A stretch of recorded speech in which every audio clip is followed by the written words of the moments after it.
Día 20. Restaura el compañerismo. Dios, por medio de Cristo, nos reconcilió consigo mismo y nos dio el ministerio de la reconciliación. Segunda de Corintios, capítulo 5, versículo 18. Siempre es valioso restaurar relaciones.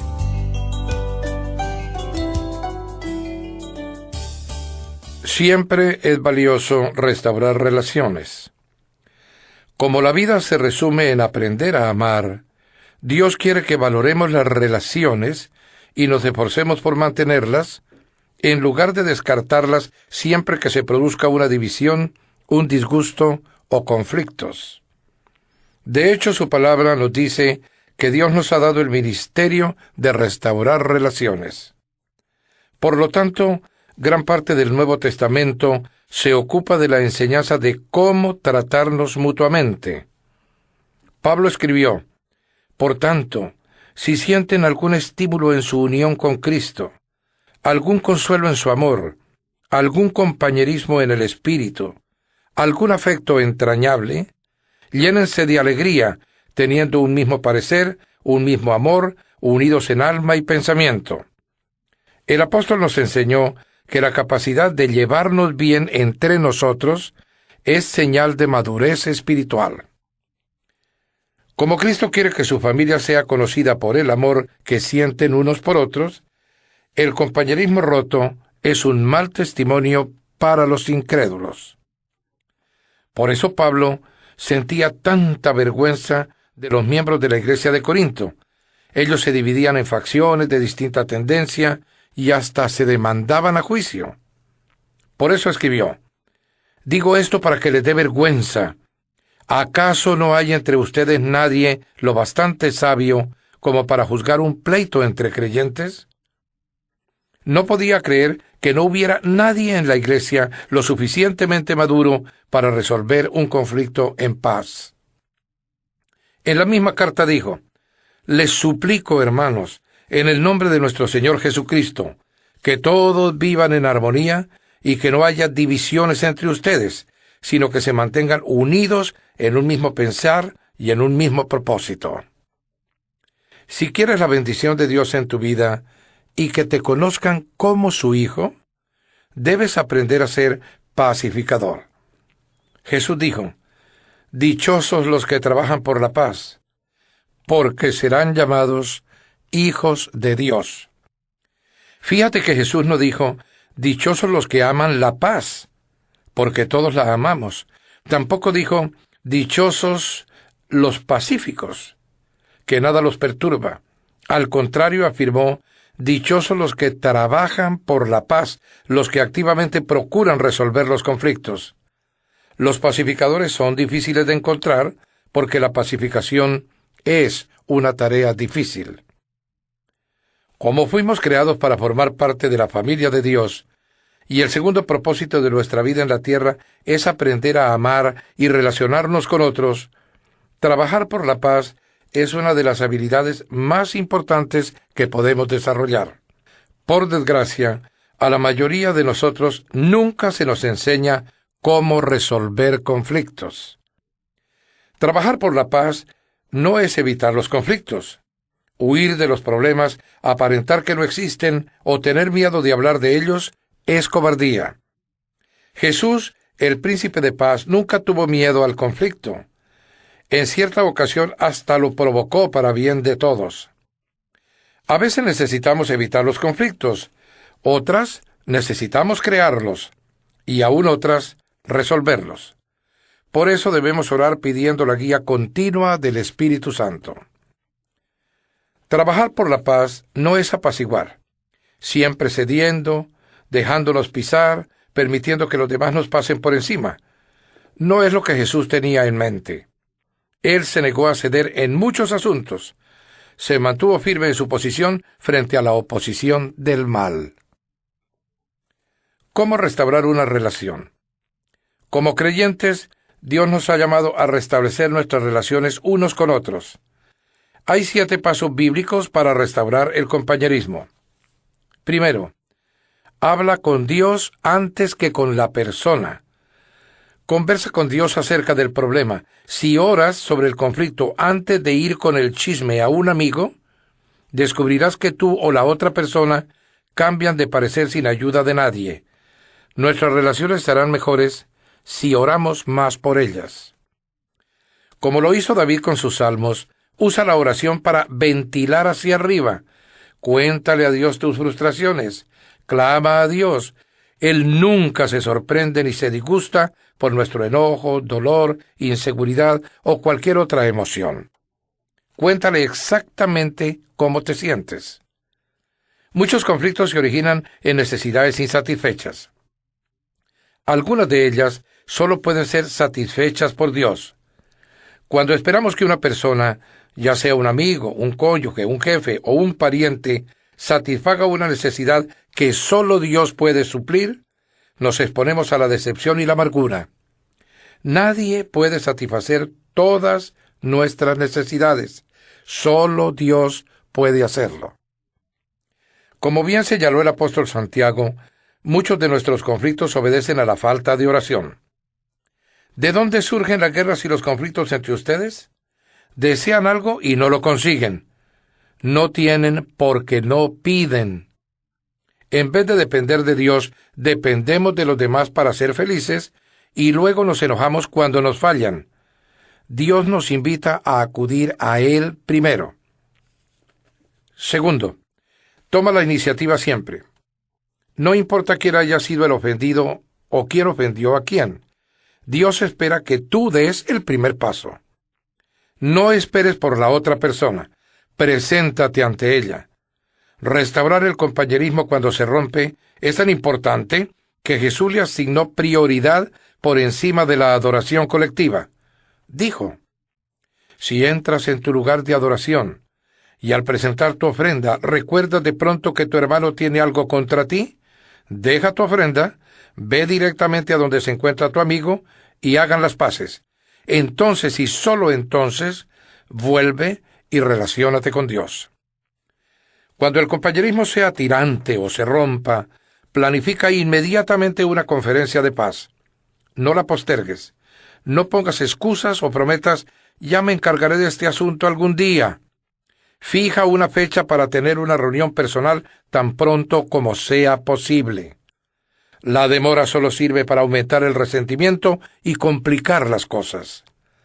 En casos de conflicto, el tiempo no cura las heridas, las inflama.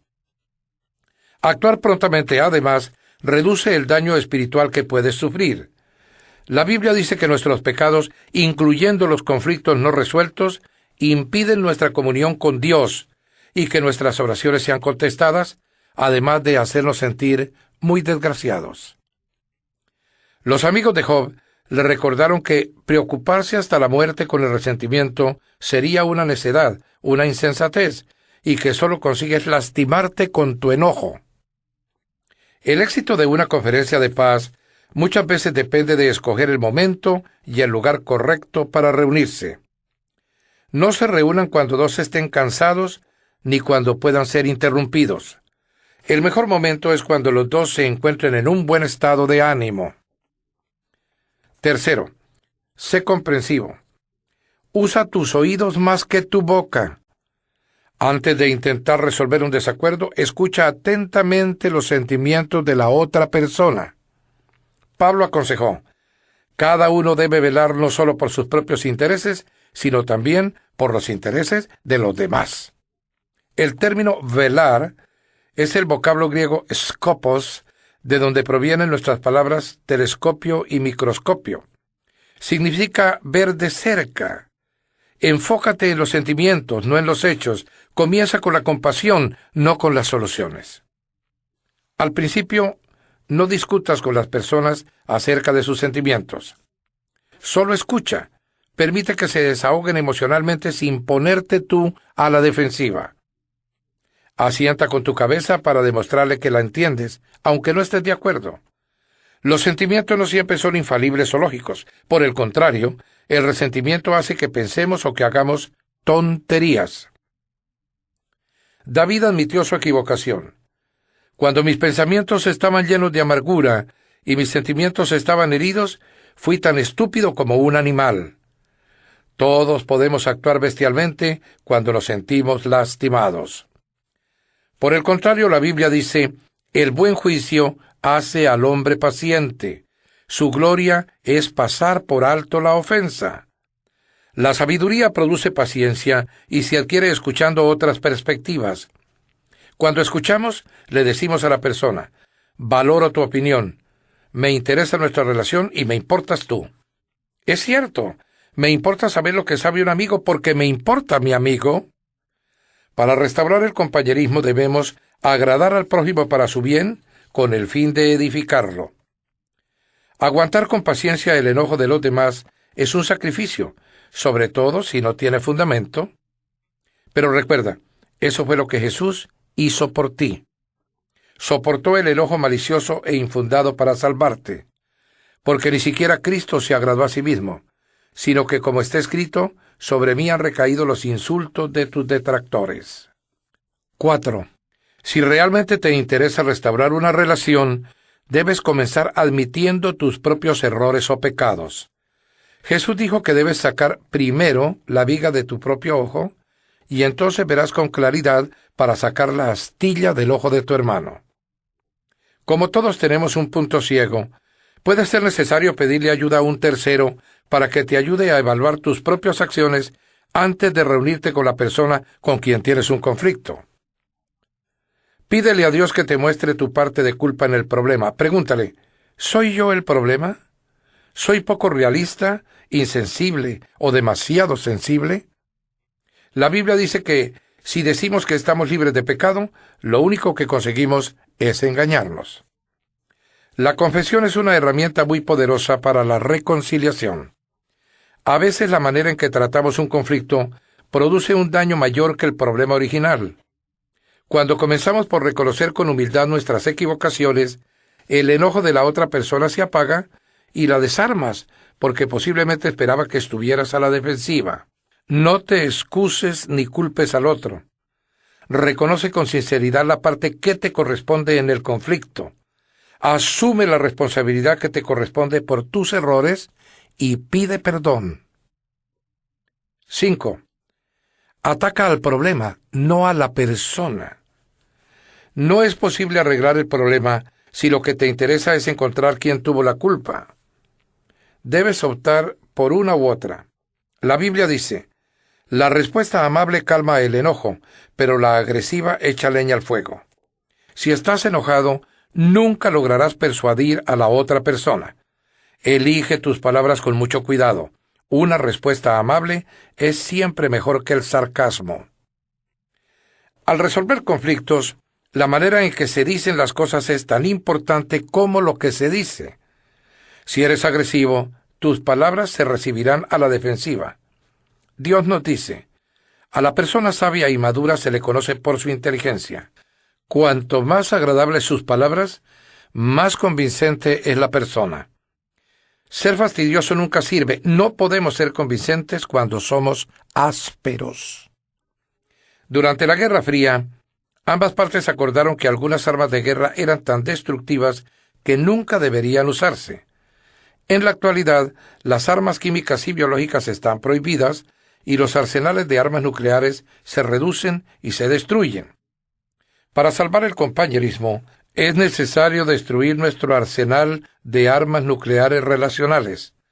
La desaprobación, el menosprecio, las comparaciones, las etiquetas, los insultos, la condescendencia y el sarcasmo. Pablo lo resume de la siguiente manera: eviten las palabras dañinas. Usen solo palabras constructivas que sirvan para edificación y sostén, para que lo que digan haga bien a quienes escuchan. 6. Coopera tanto como puedas. Pablo dijo, en cuanto dependa de ustedes, vivan en paz con todos. La paz siempre tiene un precio. Puede costarnos nuestro orgullo. A menudo nos cuesta nuestro egoísmo.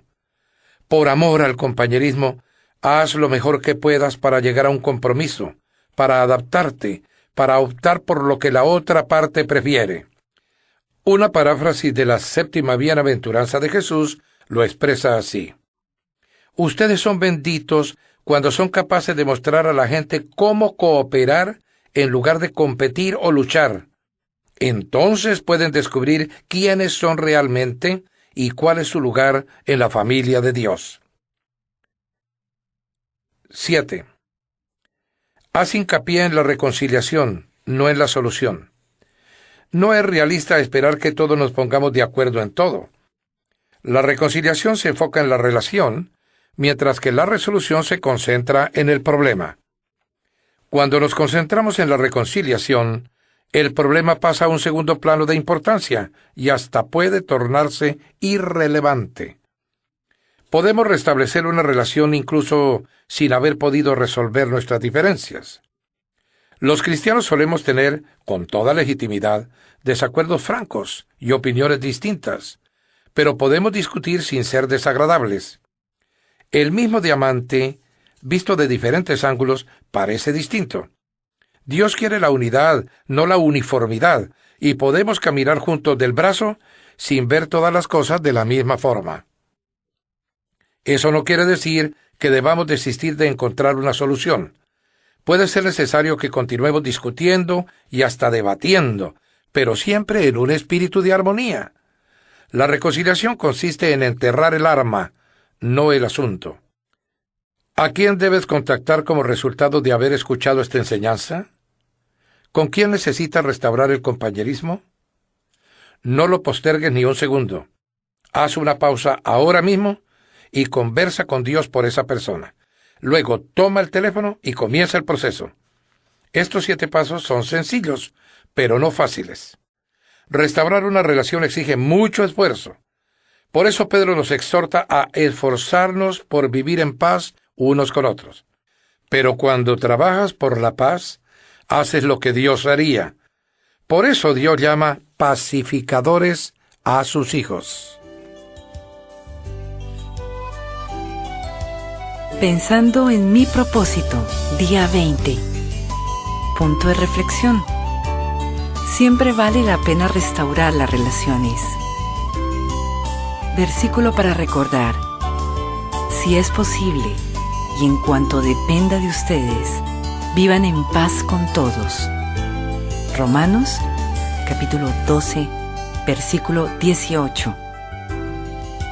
Pregunta para considerar. ¿Qué debo hacer hoy para restaurar una relación rota?